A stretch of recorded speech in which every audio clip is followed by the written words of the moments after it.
दोस्तों पार्ट 1 में हमने आपको बताया था कि कैसे अनिल नेहा के पीछे हाथ धोकर पड़ गया था और अगले दिन सुबह जब वो हॉस्पिटल आता है तो नेहा के न मिलने पर वो इस तरीके से बौखला जाता है।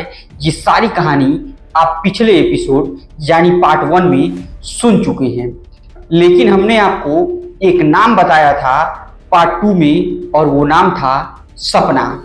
क्योंकि अब जो कोविड महामारी के दौरान एक मरीज जो बेहद देखने में खूबसूरत सी होती है उसकी भर्ती इस अस्पताल में होने वाली होती है और वो कोरोना की पेशेंट होती है। ये सब जानते हुए उस हवसी वार्ड बॉय ने अपनी जीवन की जरा सा परवाह नहीं की और अब किस तरीके से सपना के पीछे पड़ गया है, ये सब कहानी आज हम आपको बताएंगे।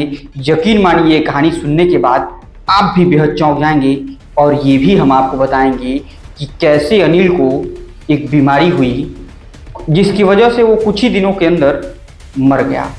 धीरे धीरे वो समय भी नज़दीक आ गया जब कोरोना अपने पीक पर बढ़ते जा रहा था और हॉस्पिटल में मरीजों की संख्या ज़्यादा से ज़्यादा बढ़ती जा रही थी। इन्हीं मरीजों के बीच एक 30 से 35 साल के बीच में एक महिला की उसी हॉस्पिटल में भर्ती कराई जाती है और वो महिला देखने में इतनी सुंदर होती है, उसके इतने गुलाबी गुलाबी ओठ होते हैं, उसकी कजरारी कजरारी आंखें होती हैं कि ये सब देखने के बाद पूरे हॉस्पिटल के लोग सिर्फ और सिर्फ अगर किसी को देखते हैं तो उसी महिला को देखते हैं। और उस महिला को कोरोना हो गया होता है क्योंकि वो अपने पति के साथ बाहर कहीं रहती है और जब वो वहाँ से वापस आती है अपनी चेकअप कराती है तो तब वो कोरोना पॉजिटिव पाई जाती है। अब इस पॉजिटिव के नाते उसे हॉस्पिटल में भर्ती कराया जाता है क्योंकि उसे सांस लेने में भी दिक्कत हो रही होती है। अब आप कोरोना के समय तो ये जानते ही होंगे कि हॉस्पिटल में किसी की घुसने तक की इजाज़त नहीं थी और वो दर्दनाक मंजर शायद आप लोग भी सोचते जब होंगे तो आप लोगों के भी दिलों की धड़कनें तेज हो जाती होंगी कि दोबारा ऐसा मंजर कभी ना आए। अब ठीक यही मामला था। धीरे धीरे हर चीज़ें आगे बढ़नी शुरू होती हैं और अब इस मरीज का दाखिला हॉस्पिटल में हो जाता है और इसे हॉस्पिटल की आईसीयू वार्ड में भर्ती करा दिया जाता है। अभी दिन का समय होता है, आज अनिल दिन में ड्यूटी पर नहीं होता है तो इसको पता भी नहीं होता है कि किसकी भर्ती हुई है। उसके बाद जैसे जैसे शाम ढलती है समय होता है और अनिल हॉस्पिटल में आ जाता है। अब जैसे ही हॉस्पिटल में आता है तो रामू चाचा उसे थोड़ी सी बात बता देते हैं कि इतनी सुंदर महिला है, न जाने उसे कैसे कोरोना हो गया, अब पता नहीं क्या होगा, वो बचेगी कि नहीं बचेगी। इतना सुनना ही था कि अनिल तुरंत चौकन्ना हो जाता है और वो पूछता है रामू चाचा से कि वो महिला कहाँ है। तो कहते हैं कहाँ होगी, वही आईसीयू के 404 नंबर बेड पर लेटी हुई है। अब तुरंत आनन फानन में ये किट उट लगाता है, मुंह पर मास्क लगाता है और सीधे आईसीयू के उसी बेड के पास पहुंच जाता है। तो पहले एक एक कर मरीजों को देखना शुरू करता है और उसके बाद वो जाकर सीधे सपना के पास खड़ा हो जाता है। अब चूंकि उस समय सपना मास्क लगाई रहती है तो उसकी सुंदर सुंदर आंखें ही इसे दिख रही थी। तब ये दूर से ही कहता है कि मैडम जरा अपना मास्क हटाइए, मुझे कुछ देखना है। अब चूंकि हॉस्पिटल की बात थी, कोरोना का समय था, चूंकि कोरोना का समय था, अगर कोई भी हॉस्पिटल का व्यक्ति कुछ भी कहता था तो वो मरीज अपनी जान बचाने के लिए कुछ भी करने के लिए भी तैयार था। उसने तुरंत मास्क हटाए। जैसे ही उसने मास्क हटाया उसका इतना सुंदर सा चेहरा और छरहरा बदन देखकर अनिल तो मानव पागल हो चुका था और वो अब कहता है कि मास्क आप दोबारा लगा लीजिए, आपकी तबीयत तो अब कुछ ठीक लग रही है।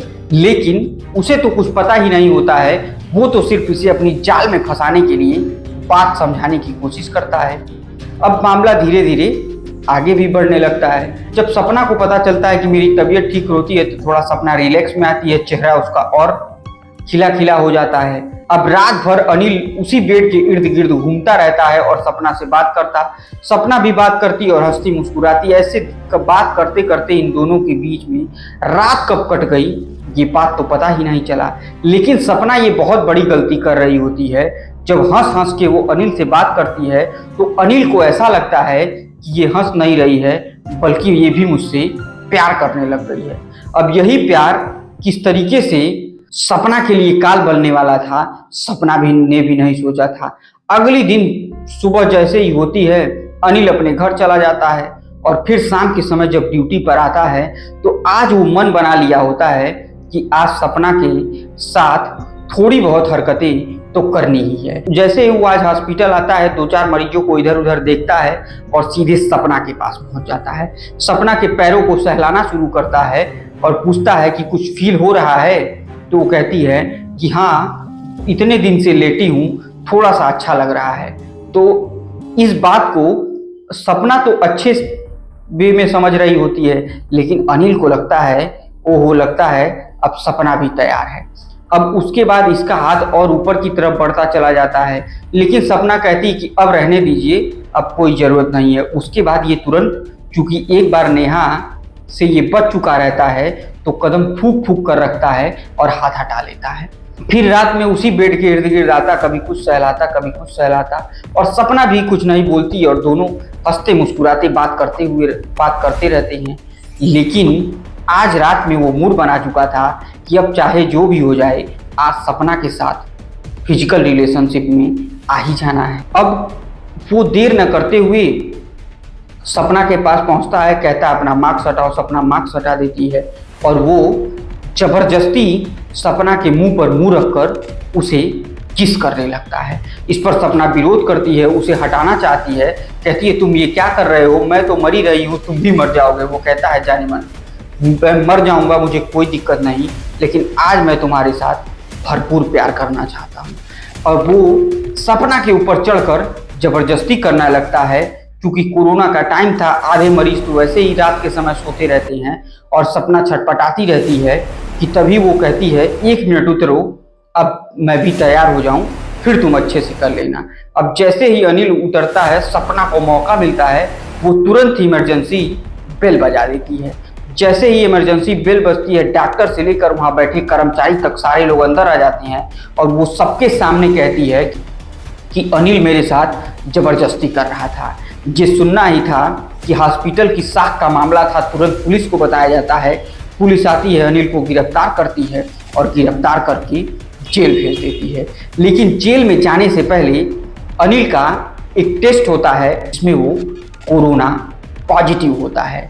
और यही कारण था कि जेलर साहब कहते हैं कि इसे आम लोगों से दूर रखना, वरना ये तो मरेगा ही मरेगा।